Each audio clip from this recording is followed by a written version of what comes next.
ஆழ்வார் எம்பெருமானார் ஜெயர் திருவடிகளே சரணம். ஆச்சாரியன் திருவடிகளே சரணம். திருப்பாவையிலே நாள்தோறும் ஆச்சாரிய அனுபவமும் திவ்ய தேச அனுபவமும் கூடியிருந்து அனுபவித்துக் கொண்டு வருகின்றோம். தொடர்ச்சியாக இன்று 5வது நாள் 5வது பாசுரம்.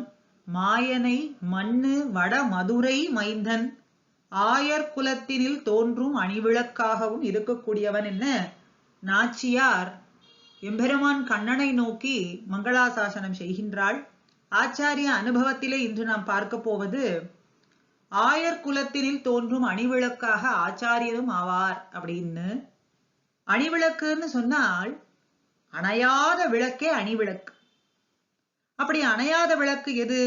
சூரியனே ஆவான். சூரியனே அணையாத விளக்கு என்கின்ற அணிவிளக்குன்னு சொல்லப்படுகின்றான். நம்முடைய சம்பிரதாயத்திலே பராங்குச பரகால எதிவராதிகள் அப்படின்னு சொல்லக்கூடிய தலைமை பெற்ற சூரியர்கள் இருக்கின்றார்கள்னு பூர்வர்கள் நமக்கு காட்டிக் கொடுக்கிறார்கள். பராங்குஷர்னு சொல்லக்கூடியதான நம்மாழ்வார் தஸ்மை நமோ வகுளபூஷண பாஸ்கராய என்ன சொல்றபடியே வகுளபூஷண பாஸ்கரர் என்று சித்தி பெற்றவராவார். அதே போல பரகாலர் என்கின்ற திருமங்கையாழ்வாரும் கலயாமி கலித்வம்சம் கவிம் லோக திவாகரம். அவர் வகுளபூஷண பாஸ்கரர் நம்மாழ்வார். இவர் கவிம் லோக திவாகரம் கவிலோக திவாகரர் என்று பிரசித்தி பெற்றவர் திருமங்கையாழ்வார். எதிவரர்னு சொல்லக்கூடிய எம்பெருமானாரும் ஸ்ரீமகாநாவிர பூமௌ ராமானுஜ திவாகரஹா என்கின்றபடியே சூரியராகவே பிரசித்தி பெற்றவர். இந்த சூரியர்கள் ஆயர் குலத்தினிலே தோன்றினவர்கள் என்று சொல்லப்படுகின்றது.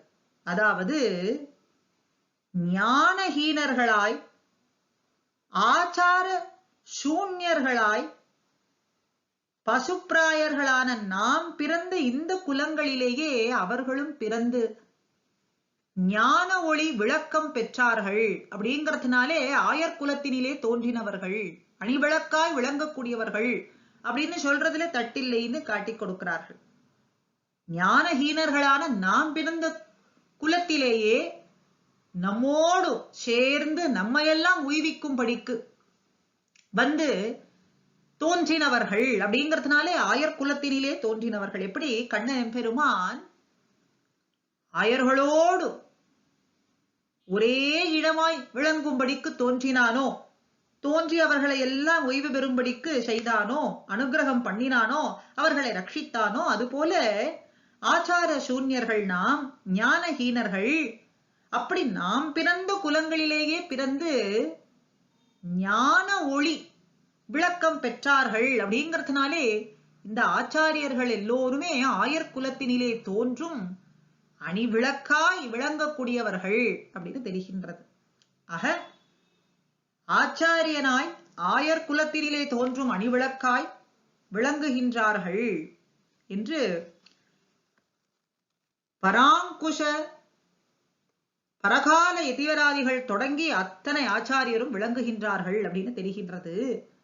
அதே போல இந்த பாசுரத்திலே போய பிழையும் புகுதருவான் நின்றனவும் தீயினில் தூஷாகும் அப்படின்னு சொல்லக்கூடிய அந்த வார்த்தைக்கு ஆச்சாரிய சமாசிரயனம் பெறுவதற்கு முன்னே நிகழ்ந்த பாபங்கள் இருக்கே, அது போய பிழையான பாபங்கள்.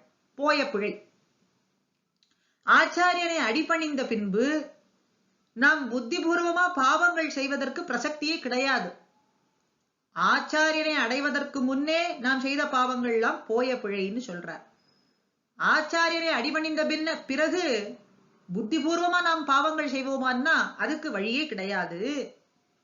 ஆனாலும் கூட பிரகிருதி ஸ்வபாவத்தாலேயும் சகவாச தோஷத்தாலேயும் சில பிழைகள் நேரலாம்.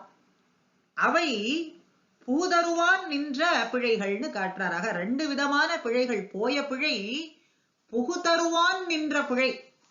இந்த இரு வகுப்பான அபச்சாரங்களுமே தீயிலிட்ட தூசு போலே உருமாய்ந்து ஒழிந்து போகும் எம்பெருமானுடைய அனுகிரகத்தாலேயும் ஆச்சாரியனுடைய அனுகிரகத்தாலேயும் அப்படின்னு இந்த ஆச்சாரிய அனுபவத்திலே தெரிகின்றது. அடுத்ததாக திவ்ய தேச அனுபவம் இந்த பாசுரத்திலே. மாயன் வடமதுரை மைந்தன் என்று சொல்றதுனாலே இந்த பாசுரத்திலே மங்களாசாசனம் செய்யப்படுகின்ற தேசம் வடமதுரையே ஆகும். மதுரா என்று நாம் கொண்டாடுகின்றோமே அந்த வடமதுரையே ஆகும்.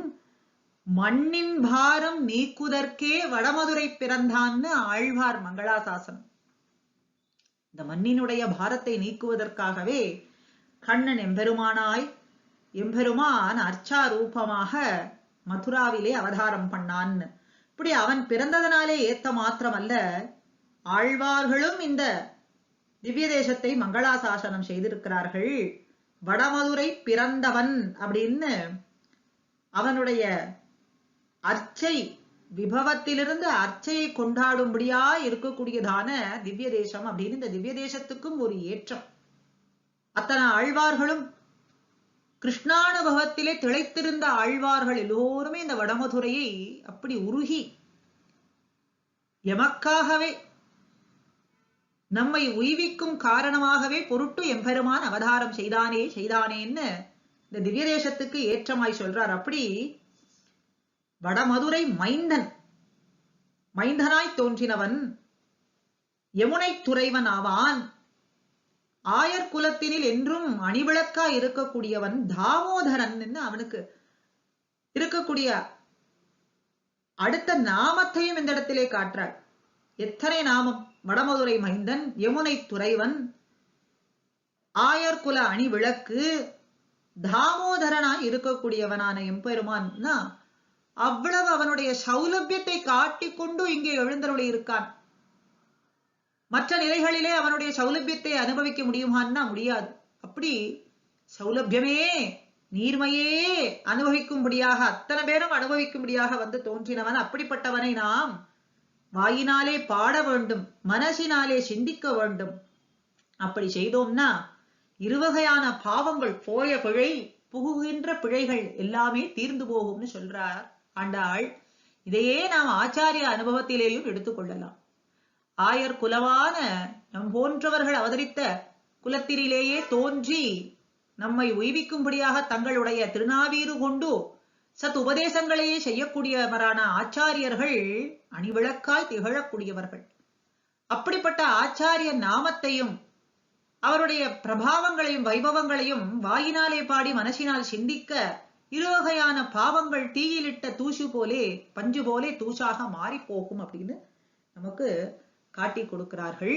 ஆக இந்த பாசுரத்திலே ஆச்சாரிய அனுபவமும் திவ்ய தேச அனுபவமாக வடமதுரை என்கின்ற தேசத்தையும் அனுபவித்தோம்.